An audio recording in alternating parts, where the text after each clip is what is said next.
ఒకప్పుడు ఓ చిన్న తీరం పక్కన ఉన్న గ్రామం వెలాపురంలో ఓ హోటల్ పేరు పడింది, ముత్తు ఫిష్ కర్రీ కార్నర్. అది గొప్ప భవనం కాదు, ఎక్కడి లాక్కాని చెక్క ఫ్రేము, ఎర్రటి టిన్ పైకప్పు, 3 వంకర టేబుళ్లు, ఒక పాత కొబ్బరి చెట్టుకి కట్టిన చేతితో వ్రాసిన మెనూ బోర్డు మాత్రమే. కానీ దీని ప్రత్యేకత దాని రూపం కాదు, అది అక్కడ వండిన చేపకూర. ప్రతి ఉదయం ఆకాశం ఇంకా నల్లగా ఉన్నప్పుడే ముత్తు అనే ముసలి మత్స్యకారుడు తల చుట్టూ ఒక బుట్టను కట్టి తన చిన్న బొడ్డు పడవను తీసుకుని సముద్రంలోకి వెళ్లిపోయేవాడు. వయస్సు ఎక్కువ అయినా అతడి చేతులు గట్టి ఆత్మవిశ్వాసంతో నిండిపోయేవి. ఆ ఊరిలో అందరూ చెప్పేవారు, సముద్రం మూడ్స్ ను ముత్తులాగా ఎవరూ అర్థం చేసుకోలేరు. ముత్తుకి ఒక నమ్మకం, నీవు స్వయంగా పట్టిన చేపలతో చేసిన కర్రీకి మాత్రమే నిజమైన రుచి ఉంటుంది. ఆయన 5:30కి సముద్రంలో ఉంటాడు, మిగతా మత్స్యకారులు గాని మొదలు పెట్టకముందే. సముద్రం ఇంకా నిద్రలో ఉన్నట్టుండి ముత్తుకి కావలసినవి ఇచ్చేది. మెరిసే సర్దీన్స్, గొప్ప పాంఫ్రెట్లు, ఆలస్యంగా నడిచే కాట్ ఫిష్లు, మళ్లీ ఎర్రటి స్నాపర్లు కూడా దొరికేవి. 7:00కి ముత్తు ఒడ్డుకు చేరేవాడు. అక్కడ అతడి మనవడు రవి ఒక పెద్ద చిరునవ్వుతో చకచకా వస్తుండేవాడు, చేతిలో ఒక వీల్బారోతో. ఇద్దరూ కలిసి కొత్తగా పట్టిన చేపల్ని హోటల్కు తీసుకెళ్లేవారు. ముత్తు భార్య పాతి తక్కువ కాయంతో కానీ చురుకుగా వంటగదిని ఒక రాణిలా పాలించేది. ఆమె మట్టి గిన్నెలో కొత్త మసాలాలు రుబ్బేది, ధనియాలు, జీలకర్ర, మిరియాలు, పసుపు, ఇంకా ఆమె గోప్యంగా ఉంచిన ఒక ప్రత్యేక మిశ్రమం. చేపలను వెంటనే శుభ్రపరిచి నిమ్మరసం, ఉప్పుతో మెరినేట్ చేసేవారు.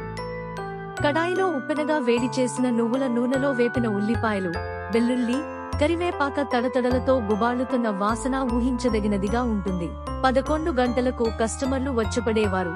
ట్రక్ డ్రైవర్లు, ఉద్యోగస్తులు, సముద్రం నుంచి వచ్చిన మత్స్యకారులు, ఇక్కడి గురించి విన్న ప్రయాణికులు కూడా.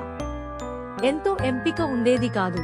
ముత్తు ఏ చేపలు పట్టాడో, పాతి ఏది వండిందో అదే తినాలి. పెద్ద అరటికాయ ఆకు మీద వేడి బియ్యం, దానిమీద నాటి మసాలా చేపకూర, పక్కన నిమ్మ ముక్క, ఇంకా మధ్యలో ఆ మృదువైన రుచి నిండిన చేప. శబ్దం ఊహించని వేగంతో పాకిపోయింది. దగ్గర నగరాల నుంచి కార్లు వచ్చి ఆగేవి. ఫుడ్ బ్లాగర్లు మీరు మర్చిపోలేని ఉత్తమ చేపకూర అని రాశారు. ఓసారి ఓ ప్రముఖ నటుడు కూడా గూడు ముసుగుతో వచ్చి మోటిమాట్లతో ఆ చేపకూర రుచి చూసినట్టు వినిపించింది. కానీ ముత్తు మాత్రం మారలేదు. ప్రతి ఉదయం సముద్రానికి వెళ్లేవాడు. పాత చేపలకు తన గిన్నెలో స్థానం ఇవ్వలేదు. పెద్ద హోటల్ నిర్మించమని వచ్చిన పెట్టుబడిదారుల ఆఫర్లు కూడా తిరస్కరించేవాడు.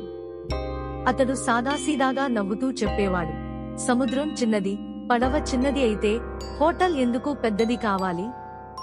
ఒకరోజు మబ్బులతో నిండిన ఉదయం, సముద్రం గర్జిస్తూ, పెద్ద అలలు మోస్తూ, గ్రామస్తులు ముత్తును వెళ్ళొద్దు అన్నారు. రవియు వేడుకున్నాడు. కాని ముత్తు తన తలపట్టిని బిగించుకుని పడవలోకి ఎక్కిపోయాడు. గంటలు గడిచిపోయాయి. మధ్యాహ్నం అయ్యింది. హోటల్ వద్ద కస్టమర్లు ఎదురు చూశారు. చివరకు ఆకాశం మళ్లీ వెలుగుతున్నప్పుడు ఒక చిన్న బొట్లు కనిపించింది. ముత్తు ఒడ్డుకు చేరాడు. బరువైన ముసురు పట్టుకుని 3 పెద్ద మకరల్ చేపలతో తిరిగి వచ్చాడు. ఆ రాత్రి చేపకూర ప్రత్యేకం. వచ్చిన వారంతా ఆ కర్రీ రుచిని మర్చిపోలేకపోయారు. ఒకరైతే దానికి ఓ కవిత రాశారు, పుంజుకున్న అలల్లో పొంగిన కర్రీ. సంవత్సరాలు గడిచాయి. రవి పెద్దయ్యాడు. చేపల పట్టడం నేర్చుకున్నాడు. వంట కూడా నేర్చుకున్నాడు.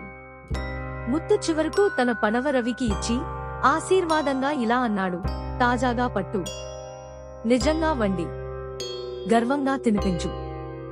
ఈరోజు వెలాపురానికి వెళితే మీరు ముత్తు ఫిష్ కర్రీ కార్నర్ ను ఇంకా చూస్తారు. కొద్దిగా పెద్దదైంది, కాని ఇంకా అదే భావం. రవి నడిపిస్తున్నాడు. అతడి భార్య పాతి వంట నేర్చుకుని అదే పాత కడాయిలో కరివేపాకు మసాలా వండుతుంది. ఉదయం పెదవి ముడిచిన సముద్రంలో ఒక చిన్న పడవ బయటికి వెళ్లడం మీరు చూస్తారు. ఒక చెరుపు వ్యక్తి వల వేసి సముద్రం ఇచ్చే కథల్ని, చేపల్ని రుచులుగా మార్చే ప్రయత్నం చేస్తూ. ఎందుకంటే వెలాపురంలో నమ్మకం ఉంది. నిజమైన చేపకూర అంటే కేవలం మసాలాగాని చేపగాని కాదు.